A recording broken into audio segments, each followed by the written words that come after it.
Over the NBA's history, we've seen a lot of friendships, but the bromance between Nikola Jokic and Luka Doncic is like no other, and that's why the NBA needs it.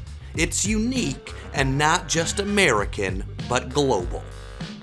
But apparently, we don't get to see what a team made of this duo can do since they don't take the All-Star game seriously. And Kevin Durant said it. Now, let's go back and look at what they do in the All-Star game. Is that competition? So we haven't questioned what they've been doing, but we're going to question the old heads and the Americans. But these two dudes out there, Luka and Jokic, they don't care about the game at all. And so did Anthony Edwards. You got to think about it though, like no shade towards like Luka and Jokic, but like they two are the best players in the league. They not trying to play no All-Star game. So what was the response from Jokic and Doncic? Well, we'll get to that soon. And we'll also show you why this is the bromance that the NBA needs. But is it even possible? Well, wait until you hear what Jokic said about that. But first, let's hear their response to KD's accusation and how having these two on the same team can change everything. Kad sam ja prvi put došao na All-Star, da je bilo isto, tako da ne znam što je nas upomenio, ali... So with the new NBA All-Star format, does this give you a little bit more fire to compete out there, or do you think it's going to feel like the previous years, or is there a little something more to represent now? I think we're going to see tomorrow. For me, I'm going to play like I played every year. So these responses show the maturity between these guys, as they didn't take KD's accusation to heart. They don't have the time for that because they're too busy having fun together, while also entertaining the audience that wants to be entertained. No dribbles. No dribbles. Oh, European basketball. I love it. And yes, there's a lot of fooling around. Quarter. 4 minutes in. Jokic. How about Luka Doncic? That was an to Nikola Jokic. We'll call that an alley-oop. Absolutely. The BFFs as the official host of All-Star. Look at Jokic getting up there.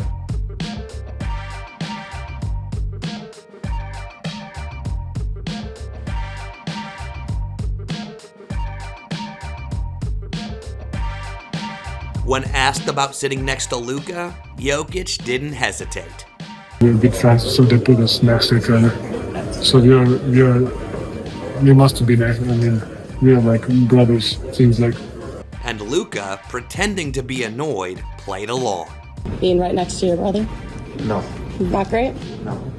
They always put us together. Look how fat you've gotten. These guys were with each other the entire time, and this moment over here also went viral. So Luka was waving all cute at someone, and Jokic got a little jealous. The Joker made sure to get him for that during a photo shoot.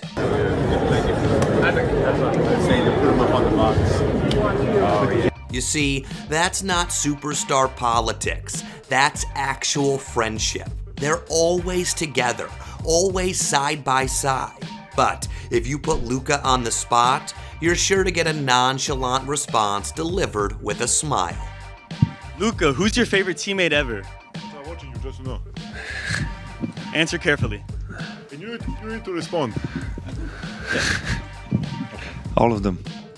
Not one in particular? No. Not a 7'4" Serbian center? Definitely not.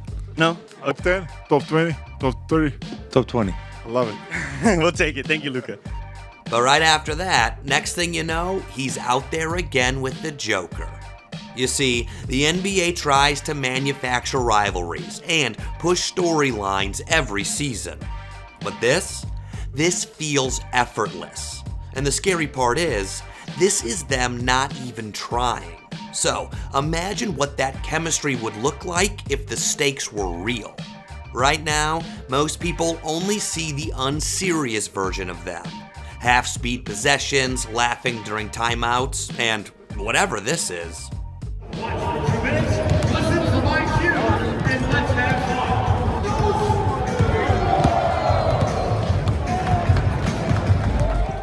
It looks like two guys at a summer run, not two of the best players on the planet.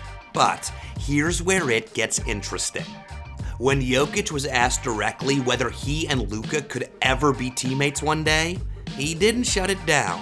Moguće kad se ga pitalo, možda ti on igrati jednog dana u istom timu, šta misliš? To ne znam, moguće. Ja ne znam, ja nemam baš neku želju da napušam da sviđa mi se tamo dobra organizacija. Jedino ako Luka hoće, ako se lupite na njih. That wasn't a media headline. That was Jokic being honest, loyal to Denver, but not dismissing the idea. And you can see why the thoughts keep coming up. These two have a similar feel for the game, but unlike other superstars, there is no ego between Jokic and Doncic. In fact, with the Joker, he'd rather have his horses win races than win another MVP. There really is no ego with him, and you can see it in every interaction he has with not only Luka, but anyone. What's up, my brother? Up next will be Luka. He's a really good player. DeMarcus. I got a hypothetical for you. What's up, my brother? If you could win MVP every year, or have all of your horses win their race every year. I already had 3, so I'm well, if all 3 horses can win every year, which route you going?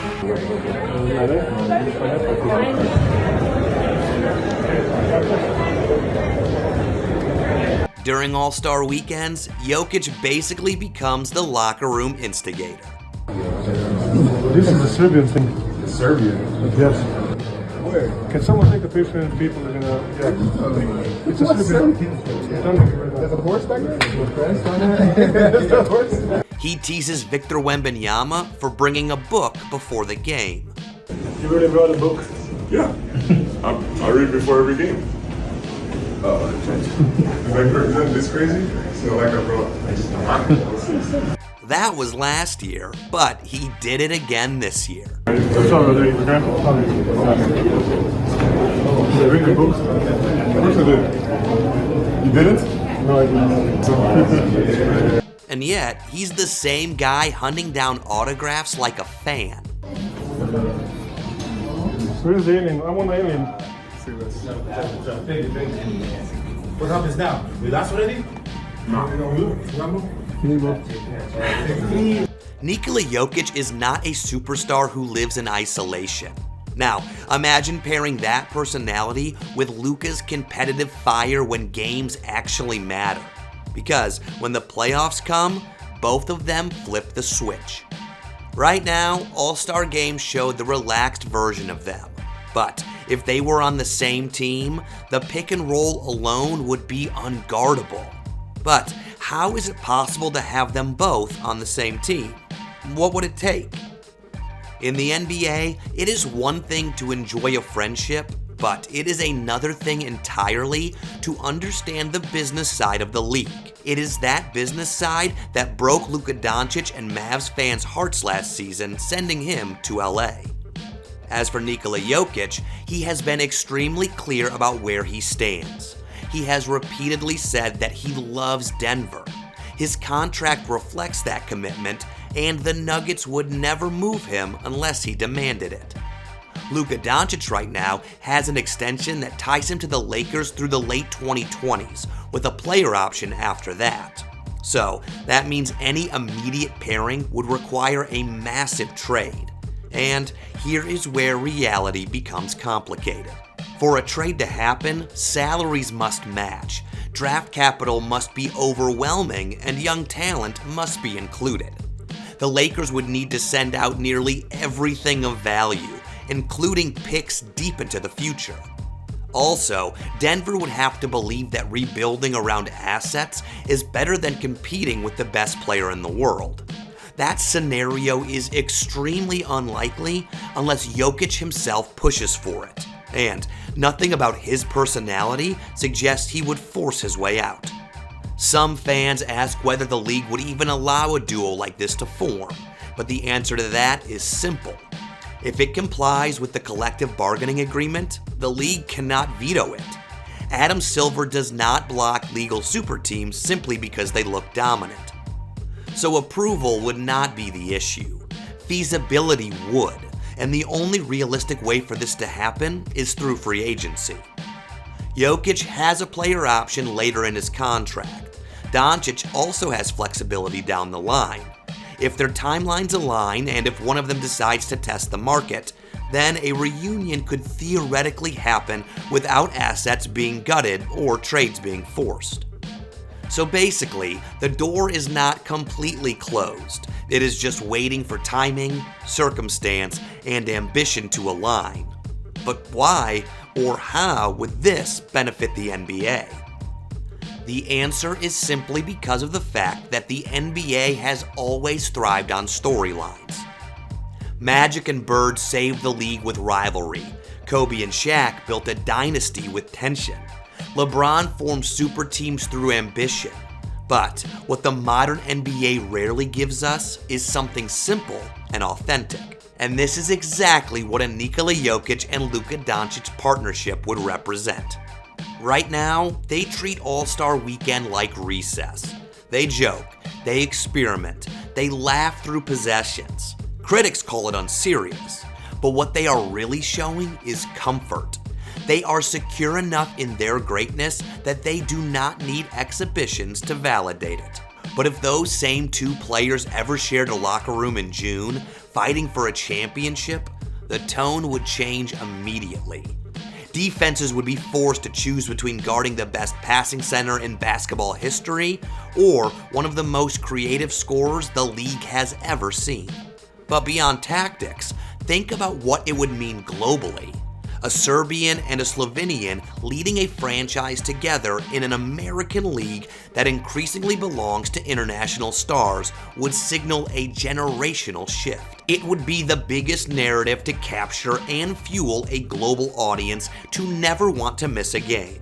Because then, basketball would not just be about rings, stats, and hard work.